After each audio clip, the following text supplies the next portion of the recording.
देखिए, जिस तरीके से प्रधानमंत्री जी का संदेश था और उन्होंने जनता को कई बातें कही, हमारा अंदेशा है कि आज हिंदुस्तान एक भारी आर्थिक संकट से गुजर रहा है और मैं देश की सरकार से अपील करूंगा कि जो भी सत्य है वो आप देशवासियों को बताइए। ये देशवासी भी उस देश के उतने ही नागरिक हैं जितने कोई सरकार का मंत्री या प्रधानमंत्री।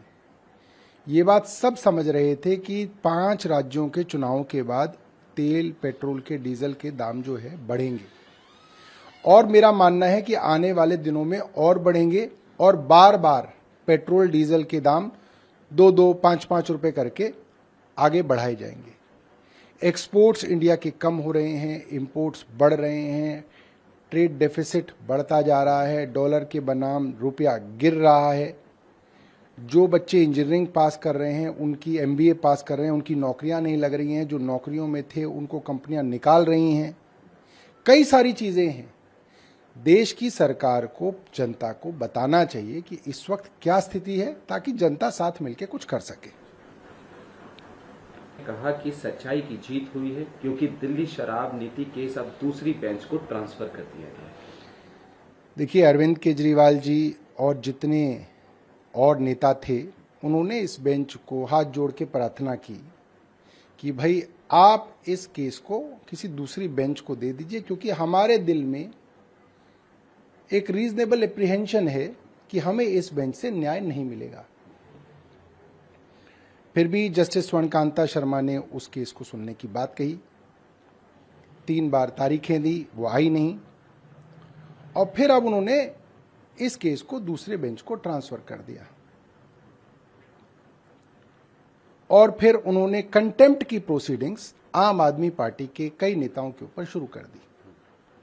मेरा मानना यह है, दिल्ली की मुख्यमंत्री रेखा गुप्ता ने भरे टीवी के प्रोग्राम में यह बात कही कि राउज एवेन्यू के स्पेशल सीबीआई के जज से सेट करके एक्साइज केस के अंदर डिस्चार्ज हुआ।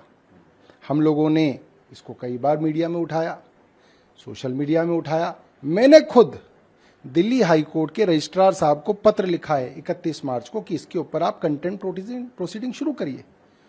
मैं हैरान हूं कि कंटेम्प्ट प्रोसीडिंग्स हम पे शुरू कर दी गई और मुख्यमंत्री पे नहीं की गई। मैं चाहूंगा कि उनके ऊपर कंटेम्प्ट प्रोसीडिंग शुरू हो, अगर नहीं हो तो ये बताया जाए कि क्यों नहीं हो रही। दिल्ली हाई मनीष सिसोदिया, संजय सिंह समेत कई आप नेताओं के खिलाफ अदालत और जज पर टिप्पणी करने को लेकर अवमानना की कार्रवाई शुरू। देखिए, अवमानना की कार्रवाई शुरू करना हाई कोर्ट की पावर में आता है, उन्होंने की है।